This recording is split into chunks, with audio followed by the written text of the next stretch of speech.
Florencia, ¿cómo te va? Muy buenos días. Agustín Amado, Luciano Muñoz, Guadalupe Freire te saludan. ¿Cómo estás, Florencia?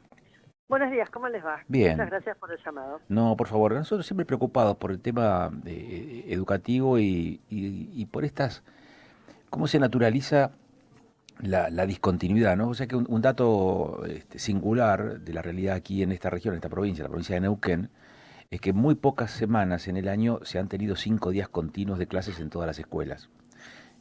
Como que se naturaliza que el no digamos, la no actividad regular o habitual es la norma, ¿no? ¿Qué pasa con los procesos de enseñanza-aprendizaje cuando tenés un panorama de esas características, Florencia? Mira, como en todo, lo que importa es no solo cuánto hago, sino con la frecuencia que lo hago. Es lo mismo, suponete que vas al gimnasio y vas a hacer abdominales. No puedes ir un día y hacer 1000, no vas a poder hacerlos. Y después no vas hasta el mes siguiente y haces 2000 o haces 500. Vos vas, un día haces 2, el día siguiente haces 4, el otro haces 8, el otro haces 20 y es una cuestión de a poco ir incorporando, entrenando y practicando. El aprendizaje es exactamente igual.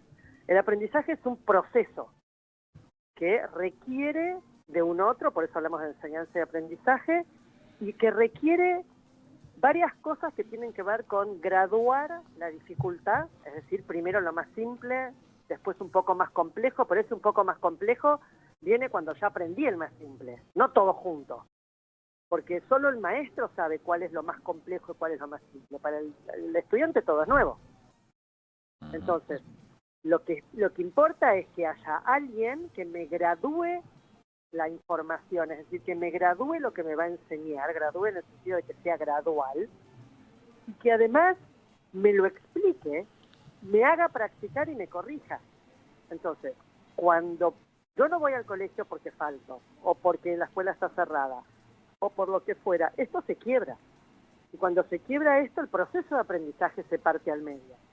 Y entonces aprende, te diría, dos grupos muy pequeños. Aquellos a los que les es muy fácil aprender las cosas, que es porcentaje mínimo, mínimo muy por debajo del 10%, y aquellos que tienen mucho soporte en el hogar, es decir, que tienen quien les explique, les enseñe o los mande a un profesor particular, a la tía o al primo o a la psicopedagoga. Todos los demás, el 90%, se caen del sistema, que es lo que está pasando. Florencia, como bien decía Agus, no es la primera vez que hablamos con vos de estos temas y damos cuenta de la preocupación que genera la falta de este proceso, de esta continuidad, como bien decías vos también recién. Si se me permite la ignorancia, ¿hay alguna posibilidad de que esto se revierta, digo, más adelante? Esta falta de proceso que tienen estos alumnos de esta década o de esta era, ¿tienen alguna herramienta para el día de mañana poder revertir este proceso interrumpido? A ver, hay dos grupos acá. Uno son los que todavía están en el sistema escolar. Los que están en el sistema, la única forma es que el sistema se haga cargo de esto, el sistema se haga cargo de su responsabilidad fallida, que el sistema diga, bueno, todo esto, que es lo mismo que pasó con el COVID, que el sistema diga, todo esto no lo aprendieron, entonces lo primero que hay que hacer es evaluar y ver qué sabe cada uno de los estudiantes. Se van a dar cuenta que saben poco, pero además que una cosa es saber de oído, sí, yo sé más o menos qué es un logaritmo, otra cosa es poder hacerlo. Entonces tienen que poder evaluar honestamente, es decir, evaluar si saben qué es y si lo pueden hacer, si lo pueden resolver, cualquier cosa sea, de análisis sintáctico, lo que sea.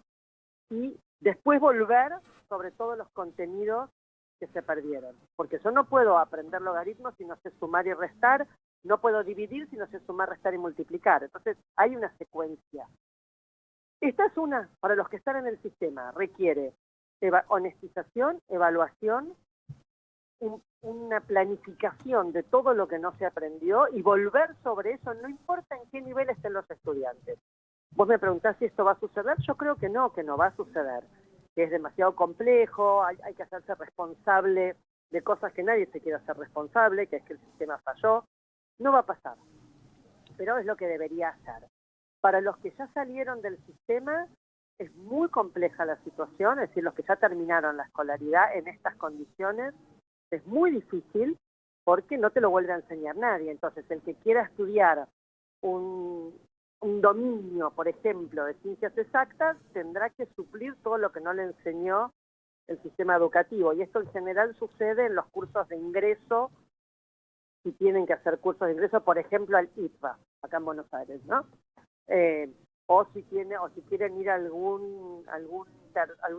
universidad, lo que les va a pasar es que van a necesitar algún soporte pedagógico, es decir, maestro particular, para que les enseñe todo lo que no aprendieron. Pero a la pregunta de si esto es reversible para todos los estudiantes, la respuesta es muy negativa, es muy fea y es no. Sí.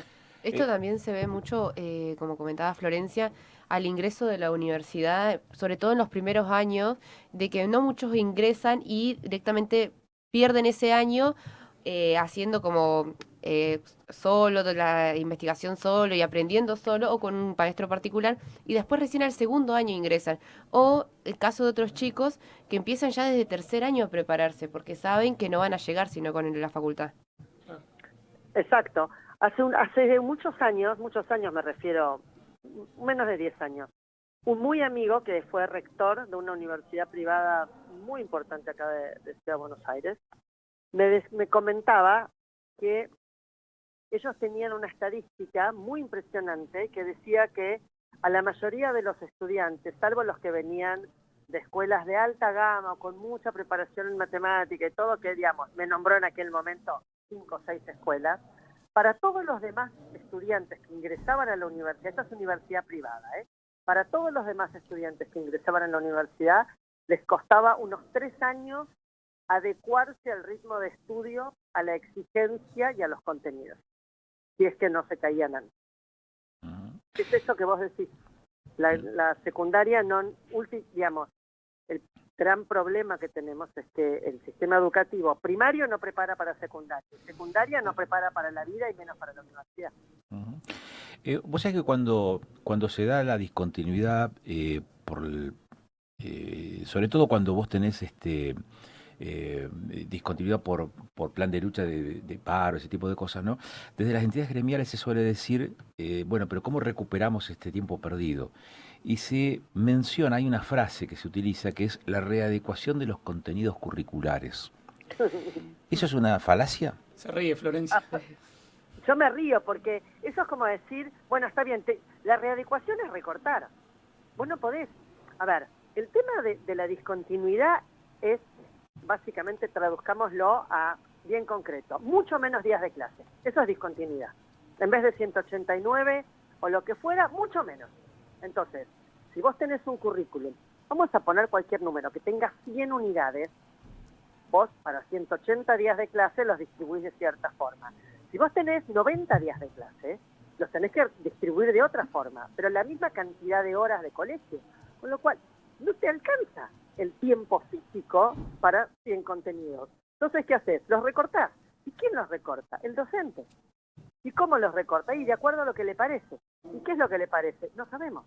Entonces, se convierte en que tenemos un currículo que es una entidad totalmente abstracta, en estos casos, ¿no? Y que queda absoluto arbitrio del docente qué es relevante para enseñar y qué no. Entonces, eso es medio delirante como idea del sistema escolar. El sistema escolar tiene que ser uno, no puede ser, como decimos siempre, que cruzás la calle y aprendas mejor, peor u otra cosa, que es lo que pasa en Argentina de acuerdo a las premisas donde estás. Entonces, la discontinuidad lleva a niveles de aprendizaje pobrísimos y al abandono escolar, porque da lo mismo. Al final, no aprendo, me mandan a hacer un montón de cosas que no puedo hacer, ya lo dejo. La respuesta es, igual da lo mismo. Claro. Florencia, te escuchaba recién y como te decía, uno no puede evitar de pensar esto que marcaba Agustín por ahí al comienzo de la entrevista, que tiene que ver con esta naturalización de la falta de proceso, te robo el término a vos, digo, ¿se puede cuantificar de alguna manera lo que esto va a implicar, no solo ahora, porque digo, uno ahora por ahí pierde el foco y se naturaliza, como bien te decía, sino lo que va a ser de acá en adelante, ¿no? Lo que se viene a futuro con esta falta de proceso? Y mirá, la forma más simple que tenemos de cuantificarlo son los resultados de las pruebas regionales e internacionales. Cada vez nos va peor. La última UNESCO, es decir, la ERCE del 2019, es decir, prepandemia, el 68% de los jóvenes de sexto grado están en los niveles más bajos de comprensión lectora. Ahí tenés. El 68% de los chicos que salen del colegio, en primaria, secundaria va a ser peor porque cada vez se abre más la brecha, no comprende bien lo que lee. Quiere decir, si va a tener que trabajar, va a tener serias dificultades en poder manejarse con un texto escrito. Y texto escrito hay en todos lados. En matemática los resultados son peores. Entonces, esa es la forma de cuantificarlo. Si el sistema educativo es la forma que tiene una sociedad de trabajar sobre la sociedad misma, es decir, sobre cada uno de los integrantes, sobre la comunidad, para mejorarla, tener una sociedad del conocimiento, productiva, donde la gente además sea feliz, viva bien, pueda tener un buen trabajo, estamos fallando del comienzo hasta el final, porque digamos, cada vez los jóvenes que salen del sistema educativo tienen menos herramientas. Entonces el país tiene menos ciudadanos competentes. Bueno, vos sabés que acá nosotros estamos parados arriba de Vaca Muerta. Entonces la educación técnica tiene, sin lugar a dudas, una incidencia central en la formación de mano de obra calificada para desempeñarse en ese ámbito. Es más, en un tiempo en donde buena parte de los adolescentes quieren convertirse en petroleros. Pero las escuelas técnicas también han visto cierta pauperización en sus resultados a partir de modificaciones curriculares, y la evidencia es lo que nos decía hace unos días atrás el presidente de una de las cámaras empresariales. Dice, un técnico ahora nos lleva el doble de tiempo, antes nos lleva 3 meses, ahora nos lleva 6 meses, darle todas las herramientas necesarias para que se acople al mecanismo de trabajo para el que ha sido contratado.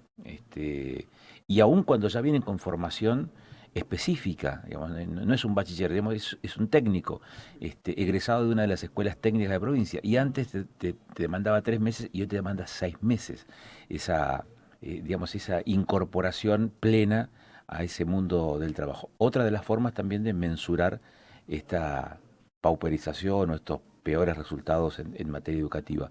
A tu juicio, ¿sí? ¿Sabés qué? Discúlpame, porque es muy interesante lo que decís, porque acá lo que muestra es que no es solamente los aprendizajes, me refiero, entendidos como el proceso o el contenido, sino porque lo que vos comentás, lo que vos relatás que te dice el empresario, que tiene que ver con adecuarse a la modalidad de trabajo, con poder funcionar, tiene que ver con esto, con el esfuerzo, la dedicación, entender que no da lo mismo hacer que no hacer, que hay que hacerlo completo, que hay que hacerlo bien, que las cosas están bien o están mal muchas veces, 2 más 2 es 4, no es 5, y que esto tiene que ver con una modalidad que se instauró en el sistema educativo argentino desde hace muchos años, que todo da más o menos lo mismo, el mérito no importa y el esfuerzo es irrelevante. Claro, a propósito de esto también, Florencia, que te comentaba Agustín y que vos estás respondiendo, me parece importante también resaltar, lógicamente en las generalidades no entran todos, ¿no? Porque hay docentes, como bien siempre decimos,